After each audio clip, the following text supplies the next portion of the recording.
Okay. Hi, everyone. Welcome to today's session. Glad you're here for this last week, this eighth lesson for this course. If you missed all the previous ones, I say it all the time, just stick with us for this hour. You're going to probably learn a few things. And at the end of this session, we can rewatch all the previous ones. They're being recorded, so don't hesitate to go back. And even if you have been following this course since the beginning, 7 weeks ago or 8 weeks ago, I would recommend that you take a couple weeks off and then revisit the course, the whole course, from lesson 1 all the way to lesson 8. It's going to make more sense. There's some things that you probably missed and you don't even realize you missed them. And rewatching these lessons a second time is really going to strengthen all the knowledge that we've covered in this 2 months course. So we're talking about music theory. We talked about intervals, which is the distance between two notes, measuring these notes. And then we talked about how to organize these intervals in specific ways to create scales. And we also spent some time making the parallel between music and language. And scales are what alphabets are to the language. So a scale is basically just a set of notes that are going to allow you to communicate with others. And we also talked about the importance of matching the elements in music. So if you have a chord that has, let's say, a minor third, your scale would also need a minor third. You want to match the elements that way. Of course, you can break the rules. You don't have to match them, but if you don't match these elements, that's going to create tension. And tension could be used very effectively in music, but you need to know that the outcome is going to be tensed, a little bit tensed. And if you're bringing the listener to a tensed musical space, you can leave him there if you want, but that's going to leave the listener with, a sense of unresolvement. Something is unresolved. He's going to be just kind of out of sorts a little bit, or you can resolve that. So you can use that to your advantage too.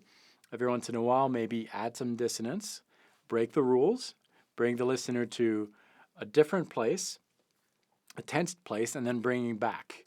And that could be a good thing because when someone is in a bad place and brought to a better place, musically that is, it always feels better than where the listener started from.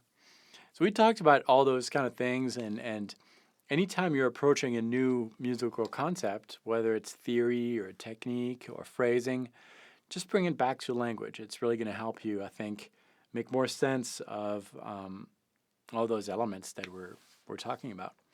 Today is the last session, so we're going to put into application everything that we have learned, and we're going to hopefully together learn how to speak musically effectively over different chord progressions, using again all those theory concepts. Also, I want to remind you that learning music theory sometimes can be scary, and some players feel that if they learn all the theory behind what they're playing, it's going to kind of rob their playing from all the soul that they might have, all the feeling that they might have. Some players might think, and I thought that way before, that theory and feeling were two opposite things, and they can't live together. And I will tell you the story that I told you in session 1. I'll remind you. When I was younger, I started playing, technical things and scales and all those things, and then I won a scholarship to go to school, and in that school there was a music theory class. And so I told the teacher flat out that I really don't want to learn all this theory because I think that if I do, I'm not going to be able to play with the emotion that I have today. And I thought that. But the teacher was great. He told me that he understood where I came from because he also went through that thing when he was younger. And he told me that understanding what you're playing is not going to take away that magic feeling that you might have with a certain note when you hear a certain note or a very simple melodic idea. It's not going to take away from that. It's just going to enhance it. And he's right. It just enhances your appreciation of music. So keep that in mind too. And also keep in mind that once you know all the theory, this is something that a lot of players say. People say, learn all the theory and then forget it. It's not really forgetting it, but it's not using it to express yourself. Use it to figure out ways, better ways to express yourself, but let the expression come from inside, not from just the knowledge of things. Hopefully that helps a little bit. And also, before we start this session, I want to answer a question from Terry that I got on an email before I forget. It's not so much a question, but it's more well, actually, it is a question. Terry asked me to put a list of known songs that would fit particular modes, just to get an example. And so I listed that. I sent that to Jeff earlier, and it should be somewhere on the lesson page. So you should be able to see that somewhere. So look on the website, somewhere around on this page, and you should see those examples. Let's get started. We're gonna talk today about keys. Musical keys, which is so important, because if you don't play in key, if you don't use the same key that is given to you by the backing track or the band you're playing with, if two players are not using that same key, then they're not speaking the same language. It's kind of like someone speaking Spanish and someone speaking French. Together, they try to communicate, but it just doesn't really work. Same exact thing. And keys in music are given the names of scales. So an A major key, for example, would be the language that is used over a song. So if a song is written in A major, then the language is A major. And if you come and you try to communicate with the backing track, which is A major, but you're speaking a Dorian, which is another language, you're not going to be understood by the backing track or the band you're playing with. And you want to be understood. You want to use the same alphabet, the same musical alphabet, which is the key. And so the same set of intervals. And that's what we're going to do today. At the end of today's lesson, you should have everything you need to go on and approach new theory concepts.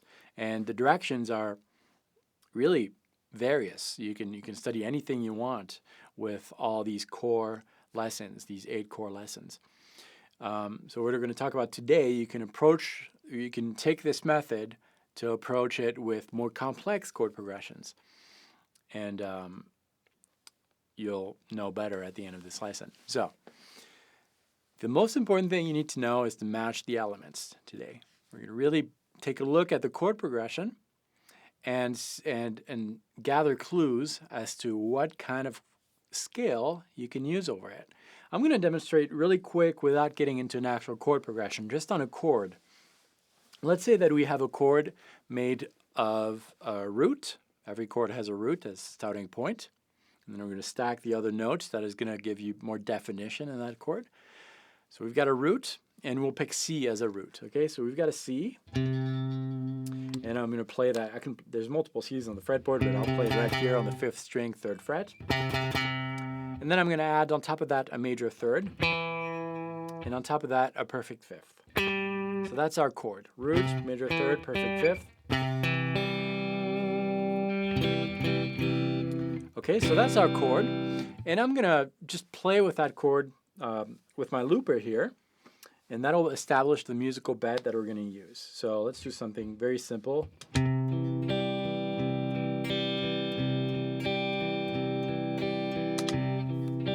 So that's our musical bed on which we're going to play. So it's kind of like I want to join a conversation that is already established, and this is the conversation, okay? So the first thing I'll do is to look at the root, and that's a C. So if I were to play a scale, now I'm trying to find the alphabet that I'm going to use to make words that are going to work over this conversation that is happening. So that's what I want to do. So the root is C. So therefore, the alphabet is going to have C as a root. And if I just used C on this chord, it would work, right? I've got one note in common, one letter in common, and that would be the C, and that would work fine. I could play a solo with C's all over the fretboard. And again, there's multiple C's. There are low C's, higher C's, and higher, and so forth. So I'm just going to play a solo with C's. It's going to be pretty boring, but let's try it. You'll see that it's really going to match.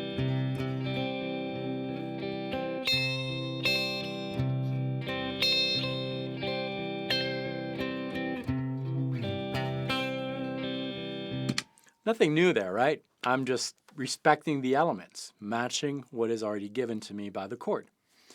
The other note we had was a major third, so that gives me another note or another letter, if you're taking that and applying it to language, another letter to make words. So now instead of having a one-letter word, which is C, I'm going to have a two-letter word with a root and a major third. Why major third? Because that's an element that is given to me by the chord. If I played a minor third, that's not respecting the elements, and it would clash. It would sound like this. Hear how tense that is? Because I'm not respecting the elements. But if I play a major third, that matches much better than the minor third. So now I can make two-letter words with a root and a major third. So let's give that a try.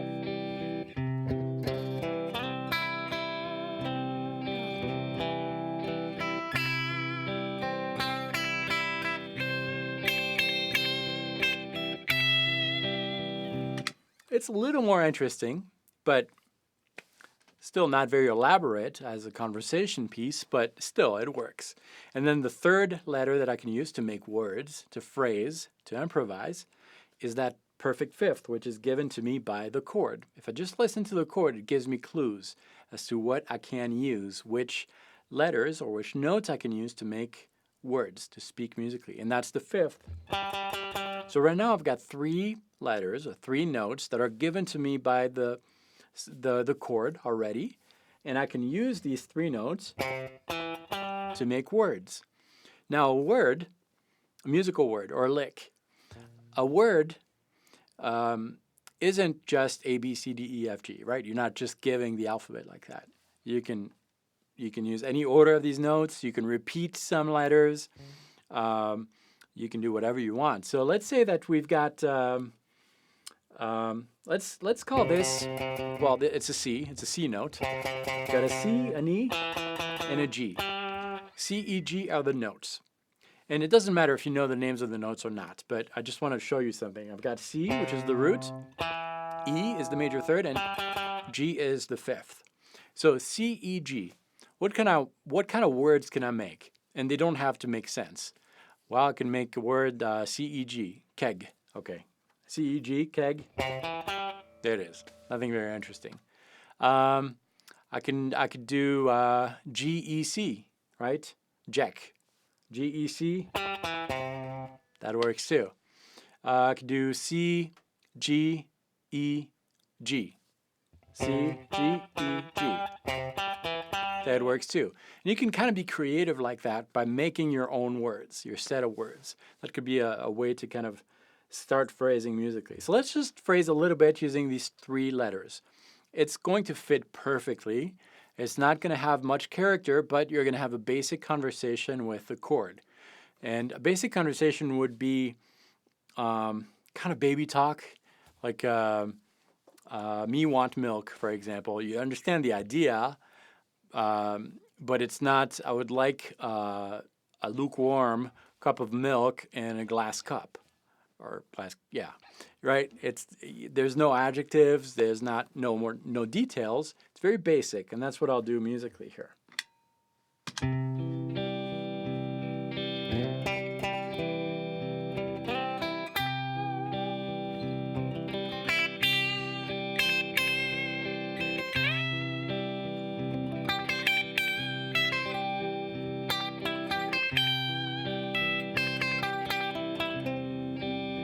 Okay, and I just respected the elements. Now let's add some details. More letters, which means more words and more options as far as communicating with more details. We're going to graduate from baby talk to adult talk. And for that, we need to understand that in music, or in Western music, we deal with diatonic scales, 7-note scales. So there are 7 intervals, and we talked about that in session 1. So you can go back at the end of the session and rewatch session 1. There's 7 types of intervals. A root, which is the foundation, and this chord that we had C as a root. That's the note from which we're measuring all the other notes. Without a root, we don't have much. We just have a note. A note is nothing unless it's put in relation to something else. Right? So it's very important to keep that in mind. So that's the root. And then we keep going up in numbers. So we've got the root, a second, third, fourth, fifth, sixth, seventh, and that's it, 7. The 8th is basically the root an octave higher. So it's the same thing, same exact function, same note, but different pitches. And right here we had root, third, fifth. So we're missing all the others. We're missing the 4 notes out of 7, right? 4 intervals out of 7. Now there are different types of intervals, and we saw that in lesson 1 too. So that shouldn't be news to you, unless you're just joining us and rewatch lesson 1. But all the intervals have subcategories. So if I tell you to play a third, you should tell me, well, what kind of third? Every interval can be major or minor, except for the 4th and the 5th, which are perfect, and then you can alter those by diminished or augmented. So the chord that we have here told us that we had a root. A root is a root. There's just one root. There's no major or minor roots. It's just the starting note. A major third and a perfect 5th. Now, let's fill in the blanks, okay? So if you have a scratch pad, and I recommend just writing down stuff, just write down root. Usually it's R. And then leave a space for the second. We're going to fill that. And then third. The third is major, so major third. There's no 4th, so leave a space for that. Perfect 5th, you can write down 5th. And leave a space for the 6th and the 7th. We're going to fill in those blanks. Normally, when you have a chord progression, it's more than one chord. And you would have to figure out if you have these missing intervals in future chords that are coming later in the song. But in this case, since we only have one, there's no indication as what type of second to use. Is it a major second, a minor second? And that's the beauty of this. You get to pick the interval that is missing. If it's not indicated by the chord progression, that's where your creativity, your liberty as a lead player comes on the table. You can choose. So on this, I could play a major second. Of course it'll fit because it doesn't clash with any other seconds. So I could play all the 3 notes that are given to me by this chord, root, major third, perfect 5th, with an additional major second. It would work. Right? Perfect. I could also play a minor second because there's no second in the chord. Therefore, I pick whatever I want. Let's try a minor second. You might say it clashes, but that's just your ear not used to that sound. It works. Because if I add it in context of root, major third, 5th, it sounds like this.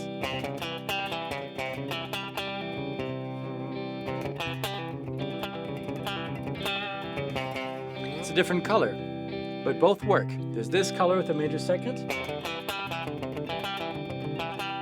or this color with a minor second. Okay, and then we can do the same thing with all the other missing intervals. So if you have root, third, 5th, we're missing the 2nd, the 4th, the 6th, and the 7th. So let's try all intervals major. So we'll play a major second. There's no such thing as major 4th, so we'll use it perfect, a perfect 4th, major 6th, and major 7th. So now, on this chord, we're gonna make up a musical alphabet by first fixing or keeping the intervals that are given by the chord and then filling in the blanks, and we decided to just use major intervals or perfect intervals. So that means that we have a root, a major second, a major third, a perfect fourth, a perfect fifth, major sixth, major seventh. Now we have our 7 letters, our 7-letter musical alphabet, 7-note scale, 7-note key that we're going to use to make words. So I could just say the alphabet. Not very interesting, but it would work.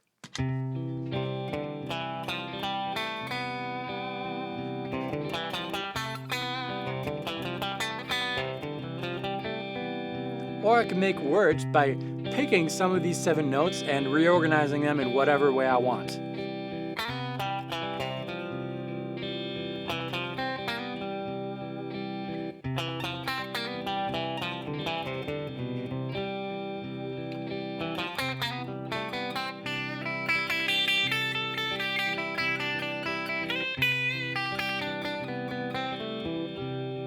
It works, right? And that's what improvising is. It's gathering clues from the conversation you're joining. So that's the backing track, the band, the record you're playing over, figuring out which language is being spoken, which key is being used. And once you have that, make your own words. And then make the parallel between music and speaking. And when I speak to you, there is a rhythm that's going on. I'm not speaking to you like a robot like I am right now because this would be very boring. La, la, la, la. I'm using also some slurs sometimes when I speak, like hesitations. So you can hesitate in music. Maybe add that to your music. I add silences, of course.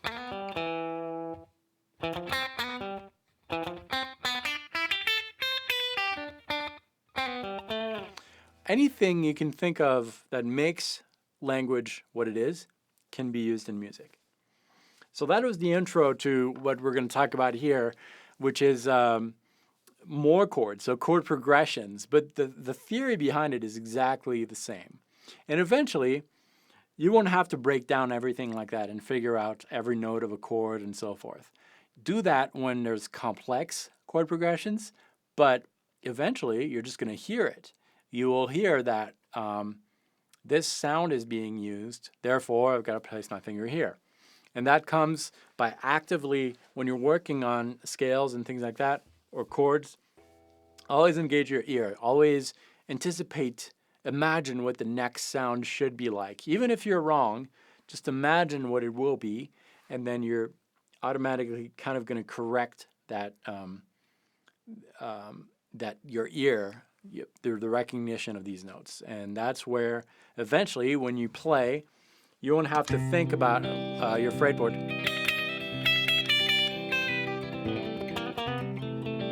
You'll just speak it.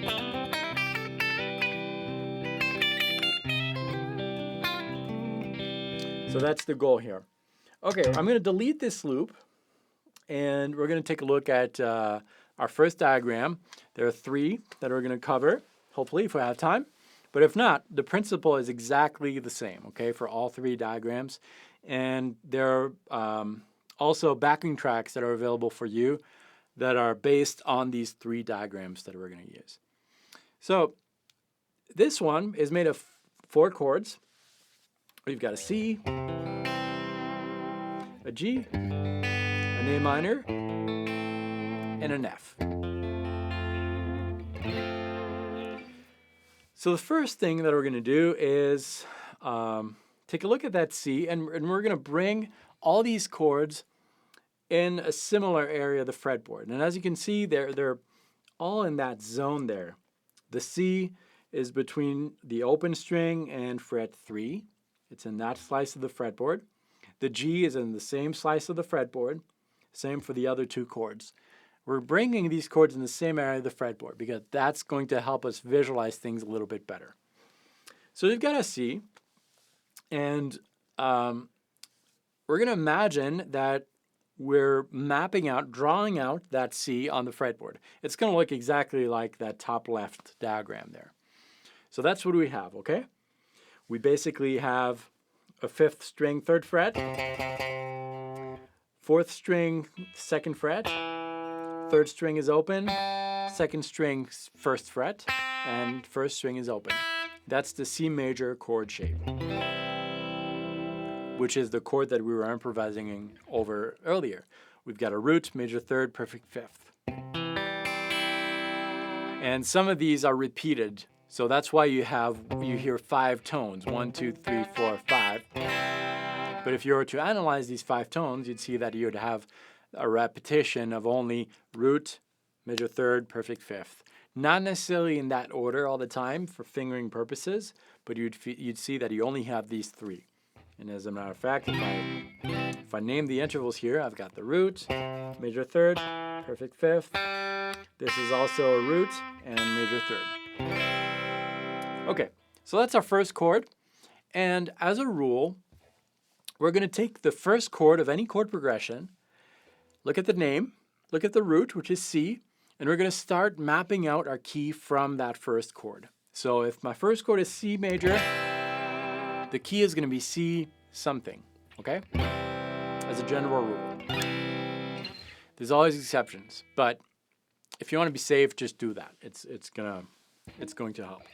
Okay, then the second chord that we have is a G major. And you see the diagram that is listed on the top right thing. You know what I would like you to visualize is taking that G major shape and applying it to the C major shape. So it's like we got 2 chords in one, like that, one on top of the other. And if you did that, you would have the first note that we encounter would be on the low E string 3rd fret. That's found in the G note, in the G chord, because the C doesn't have any notes on that low E string. The first note that we would encounter is the G. And again, we're imagining that we're superimposing both chords one on top of the other. All right, so now, do we have any other notes on that low E string? We don't. On the 5th string, the first note we encounter is actually on the 2nd fret. And that note is also on G. The next note we encounter on the 5th string now is borrowed from the C major chord, and that's on the 3rd fret. So we've got 3 notes right now. So we're just stacking one chord on top of the other. And the reason we're doing that is that we're going to assume that the chord progression we're playing over is in the same exact key. It's not always the case, and when it's not the case, you need to follow tomorrow's course, which is going to start a new session tomorrow. I'll tell you more about this at the end of this session. But tomorrow is starting a new course, and we're going to get into that. But right now, we're just going to consider that these chords are all part of the same key. And if they're part of the same key, that means that they're using the same alphabet, the same musical alphabet. They have that in common. In other words, it always starts with a musical alphabet, a 7-note scale, 7-note key. And from that 7-note key, we're extracting different notes, we're picking different notes and making chords. These chords are the extraction. That those chords were extracted from a key. We're trying to figure out the key. So we're kind of working backwards there. We're looking at the result, which is the extraction. We're superimposing all the chords on top of each other, which was done on that low fretboard there, on the low fretboard, and that's going to give you an indication of the key that you have. So that's what we do. If we take these 4 chords, we will have that shape there that's on the lower left side of your screen. Once you do that, you're going to take the first chord, which is C, and we're going to consider that the root. So that's the red note that is indicated there. Those are C notes. And from that C, we're now going to look at our new shape that we have, that we got from superimposing these 4 chords on top of each other. And we're going to name all the notes that we have in that shape. And the names are going to be given by looking at the relationship between the notes that we have and that C, because C was the first chord that we had. And now we're getting a feel of what's going on as far as the the scale that we have. And we'll see that if we do that, we end up with a 7-note scale that has a root, a major second, major third, perfect fourth, perfect fifth, major sixth, major seventh. So that's the scale that we have. If you just follow that diagram that we have, starting from the C,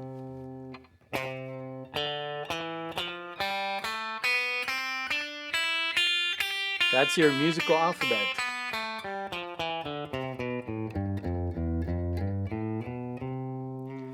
You don't have to start with the C. That doesn't matter. But just keep in mind that the C is going to be the reference from which you're measuring all the other notes. But in your solo, don't start with the root. Not all the words that I'm telling you start with the letter A. So same thing there. This is just a way to give you a relationship between those chords and the scale that we're using. So I'm going to record these chords. We got the C, G, A minor, and F. And I'm going to loop those, and then we'll try to improvise over it a little bit.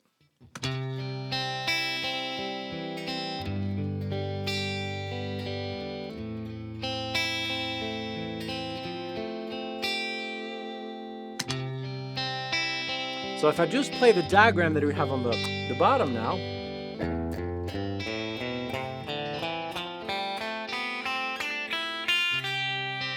everything fits, right? Now I can take these notes and I can rearrange them all over the fretboard if I want to. And I'm going to be able to speak musically and have a conversation with this because I'm respecting the elements.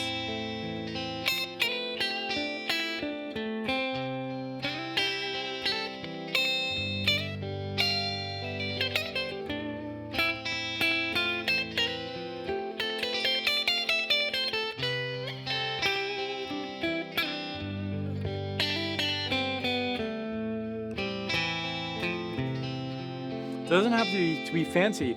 You can even just stick to the shape that is on the bottom there to start phrasing. And that works.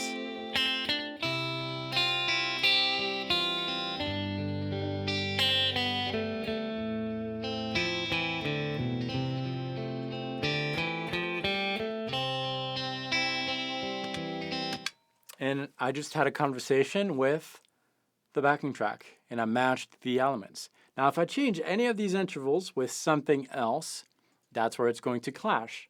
Let's say that I change that major third to a minor third. And let's say that I change the major sixth to a minor sixth. And the major seventh to a minor seventh. That's really going to clash. It's basically speaking French in a conversation that is in Spanish or English or whatever. And I'll demonstrate here.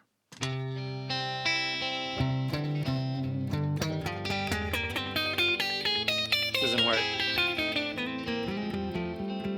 No matter how much feeling you put into it,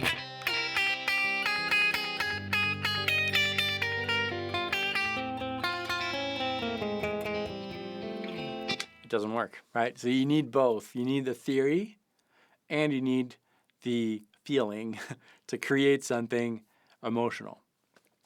Okay, hope that made sense. So this chord progression, I recorded a simple backing track that you should download during this week and practice this section of this lesson over the backing track. There are drums and bass. It's a little more interesting than just chords. And I want you to just kind of experiment with that. Okay, leave your questions. We're going to talk about all this at the end. I want to demonstrate with one more. We'll see if we have time for the third one. If not, it's the same principle. But let's check out number 2 here. We've got 4 chords again: B minor, A major, G major, and D major. They're all in the same area of the fretboard, and I did that so that when I superimpose all of them on top of each other, it's going to be an easier scale to draw. And in this case, if I do that, that's the shape that I get on the bottom there, that shape. And you should try it on your own. Even if it's given to you here, just print out blank fretboard and do the work. Visualizing that and doing the work is really going to strengthen your knowledge of what's going on. So I really recommend you do that.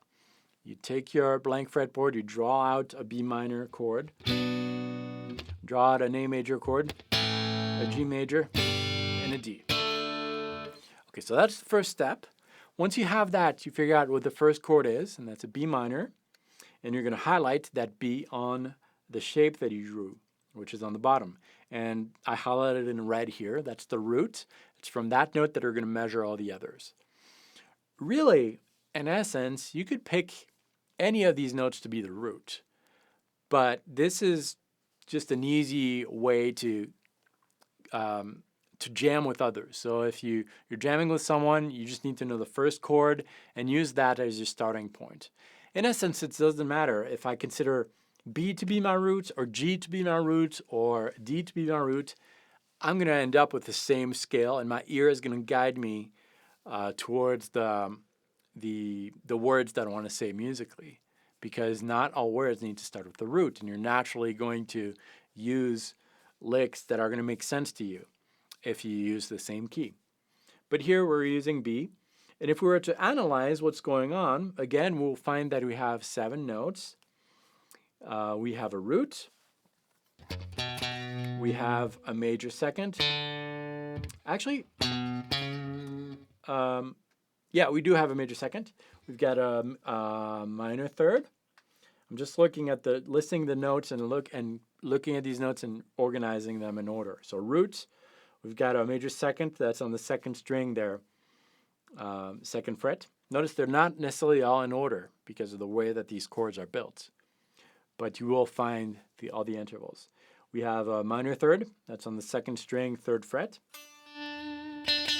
We have that note in the D chord, and we also had it in the B minor chord and in the G. We have a perfect fourth, a perfect fifth, a minor sixth, and a minor seventh. So those intervals spell out our alphabet, our musical alphabet, our key, our scale. And the scale that it has are roots, major second, minor third, perfect fourth, perfect fifth, minor sixth, and minor seventh happens to have a name. They all have names, actually. If you find one that doesn't have a name, you get to name it, but they all have names. They're all taken already. This is an Aeolian mode, an Aeolian key, Aeolian scale. Mode, key, scale, they're the same thing. Or natural minor scale, that's another name for that. So if I record those chords, which I'm going to do now, and then I'm going to improvise over that, it should work. So let's give that a try. Oops, I should delete that one. Okay.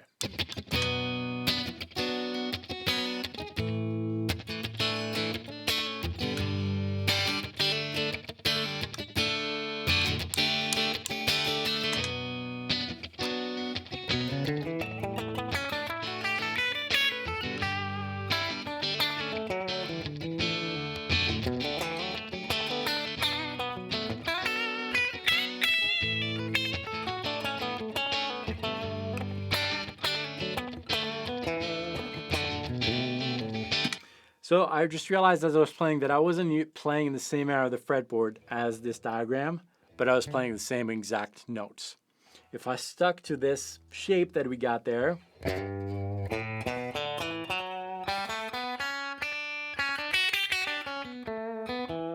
it would still work. It would sound like this.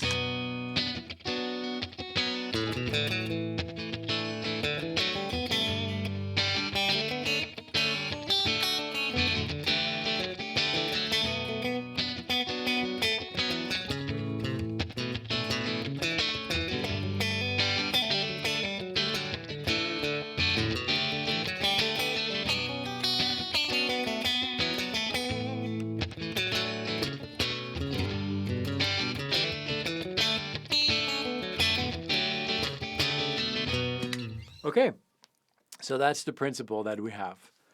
We're just looking at the chords to gather clues as to which scale we're going to use.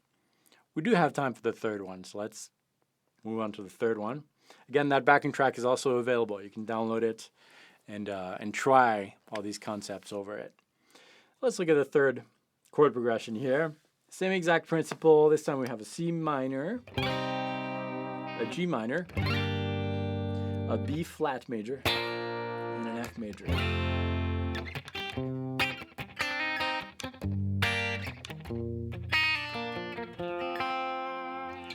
And you can hear already that they're extracted from the same musical alphabet, the same key, because there's nothing that really comes as a surprise.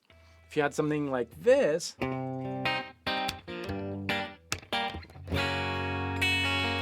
kind of hear there that there's a shift, a change. But here, your ear kind of tells you that all this is extracted from the same key. Here, however,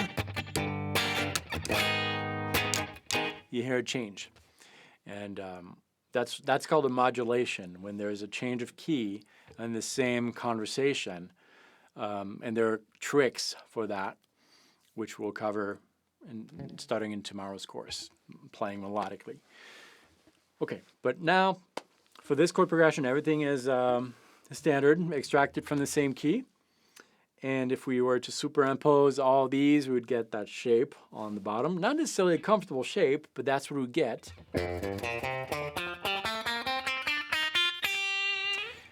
And but at least it gives us the intervals that we can use to create some words that are going to make sense musically.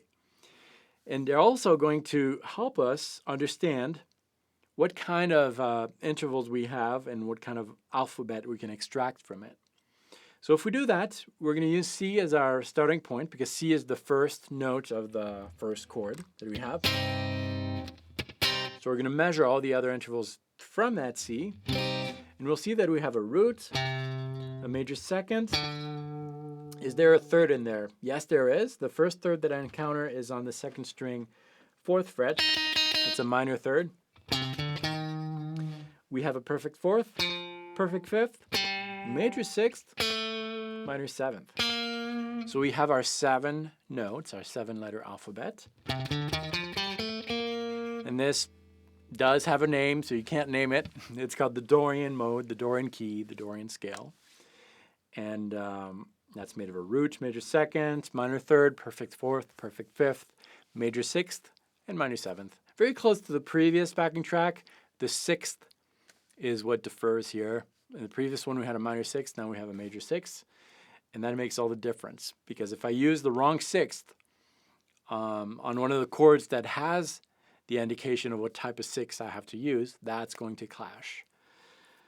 So let's give that a try. I'll record these 3 chords here. Again, the backing track's provided. It's going to sound much better than my little loop here to demonstrate, but let's try it here anyways.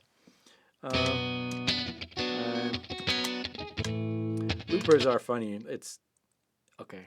I think I deleted it. Okay. Funny is not the good word, but sometimes a little annoying to use. But let's record this.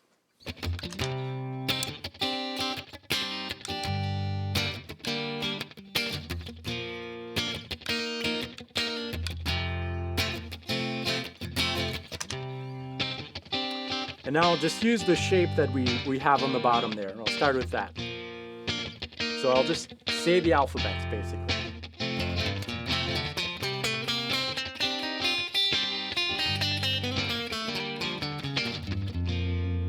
It's not a very comfortable fingering, but that's okay. It still works. Now I'm going to make this a comfortable fingering by using the shape that we learned in lesson 1 to figure out all the intervals. And we actually covered this, I think it was last week, or no, 2 weeks before. We covered modes, and I gave you diagrams for these modes. So that's what we'll use here. And we already know the alphabet. It's the Dorian alphabet. And I'm going to use this slice of the fretboard, position 1 for the Dorian mode. And this is how it'll sound. Oops, sorry, wrong key. See what it does to use the wrong key? I was actually playing in B flat there. That's why it didn't clash. It didn't match.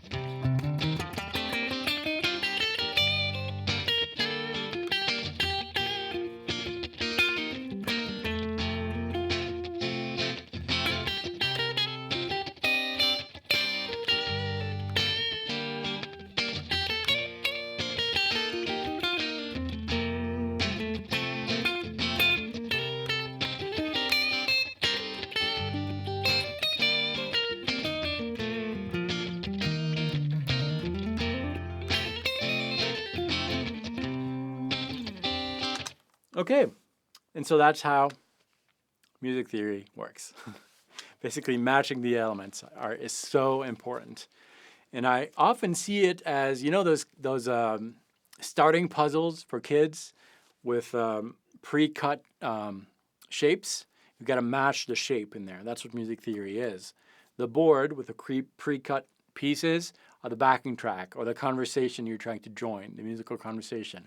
Whether it's your friends just strumming a chord, or a backing track like one of the backing tracks on Jam Play, or a jam night, going to a jam night somewhere downtown. Same thing.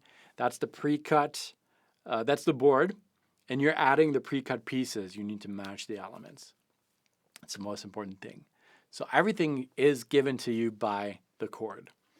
If one of these chord progressions, by superimposing these chords, we would have found that we're missing an interval, you get to name it, just like we did earlier. So if I have a chord with a root, major third, perfect fifth, and major seventh,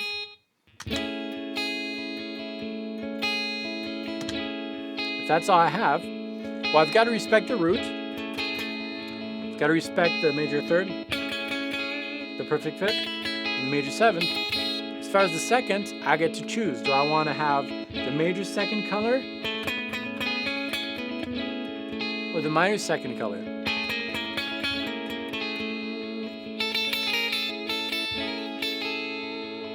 Both are valid options, but both are really going to give your improv a different color. So the more notes you have in a chord or chord progression, the less options you have as a lead player. The less notes you have in a chord or chord progression, the more options you have as a lead player, because you can fill in the blanks. So if you have a chord with a root and a perfect fifth, and that's all, that's a power chord, you could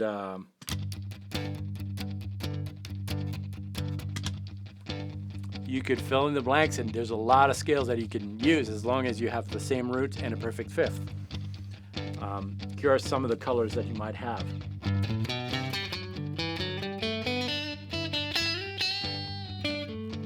Here's another one.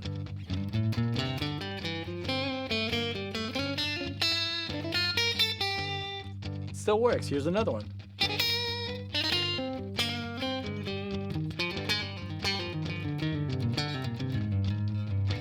It also works. There's a lot of options because there are not many notes in the chord here. Okay, we're going to leave this section for questions now. Hopefully we have some. If not, I'll improvise. We've got a couple here. Okay, great. First one is from Chubb.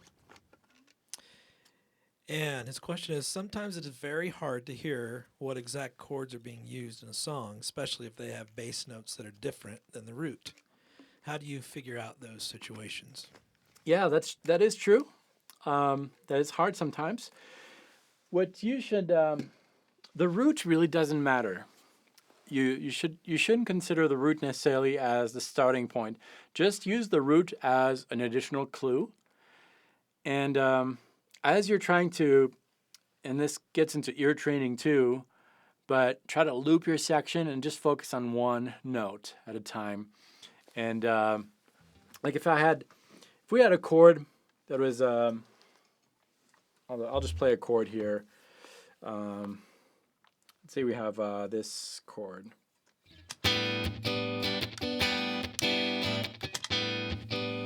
Just looping that. Just play one note, even a random note, and see if you hear that sound in the chord. That's pretty obvious no.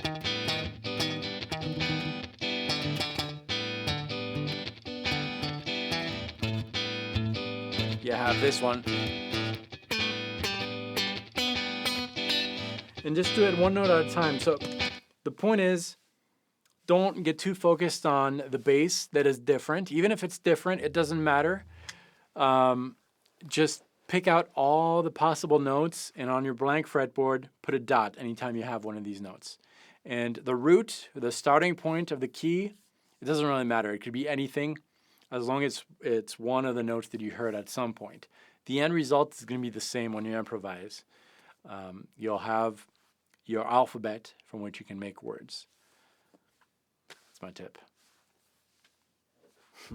Okay, next question is from G. Harrington. If you memorize the major scale shape on strings 6, 5, and 4, then can you always be on safe ground if you understand the root location? Yeah. Yes. And that's really what I would recommend, to knowing where your root is on the 6th, 5th, and 4th is bonus. That's good, but that's all you need, because the first string and the 6th are the same if you're tuning standard tuning. So if I'm playing a G on the low E string 3rd fret, I'm also going to have a G on the high E string 3rd fret. So any note that is on the low E string is going to be the same exact roll on the high E string. And then, the short answer is yes. I'm trying to elaborate, but I don't have much else to elaborate. Yeah, the answer is yes. Anything else? Okay, we've got one more here. Let me get it up on the screen real quick.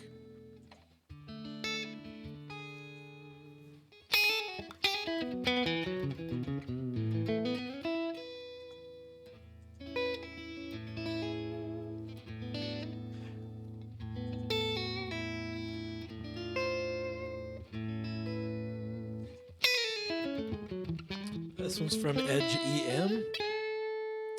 And he's asking, David, on page 2, the A chord diagram shows the first string E is played open. Shouldn't that open E also be included on the bottom combo diagram? I'll put that one back up there. Okay.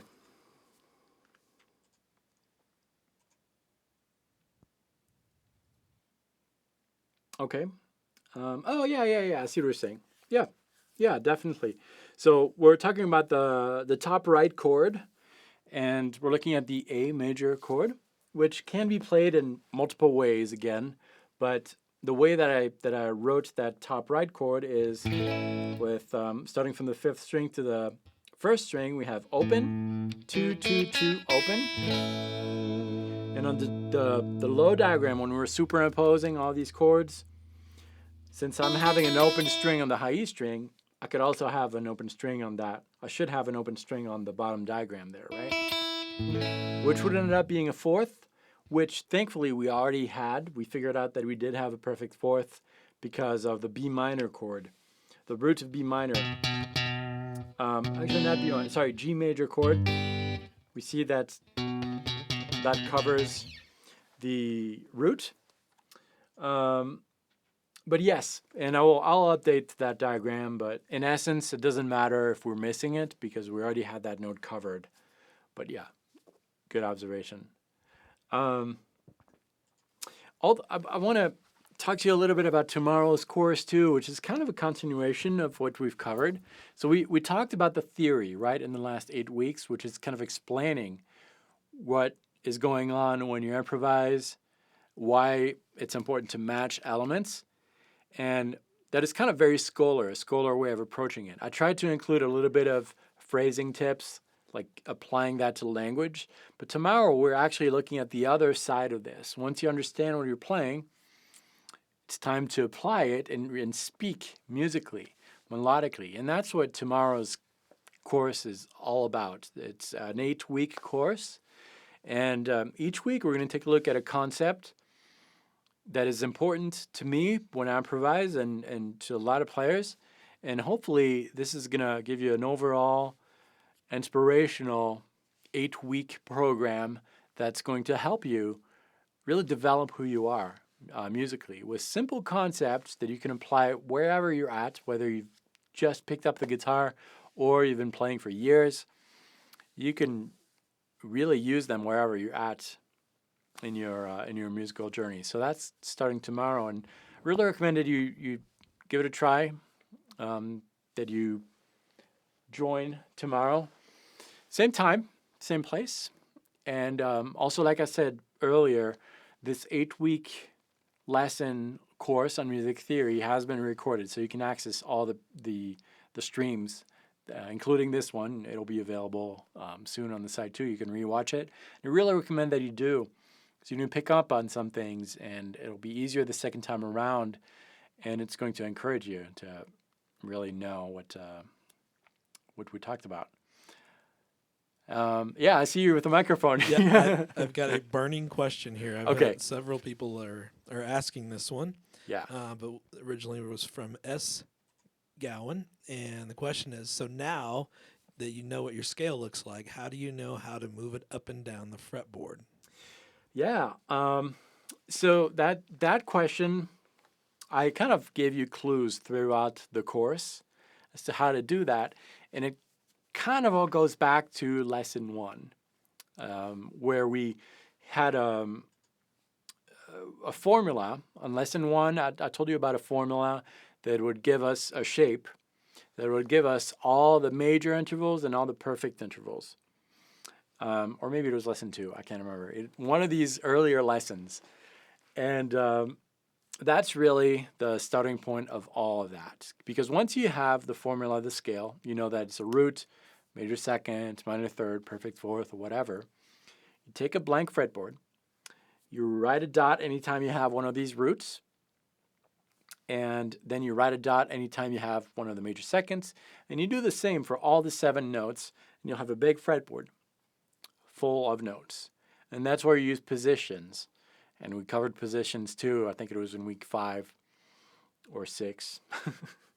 We covered that too, where you take slices of the fretboard to see how they fit within a smaller area of the fretboard. So maybe I went a little fast when I was demonstrating today, but it's all found in those lessons. And you should check out, in particular, the one on minor modes and major modes, which was part of this course too. And if you want to go further with this, if you feel that you got a better understanding of music theory and you want to go a little further, I recorded a few years back here on Jamplay 2 an applied theory course where we go more in depth. So you will find some of the concepts that I'm explaining to you taught in that course, but more in depth with more diagrams and just a deeper exploration of these concepts too. So you should check that out too. But think in terms of slices of the fretboard, one slice at a time.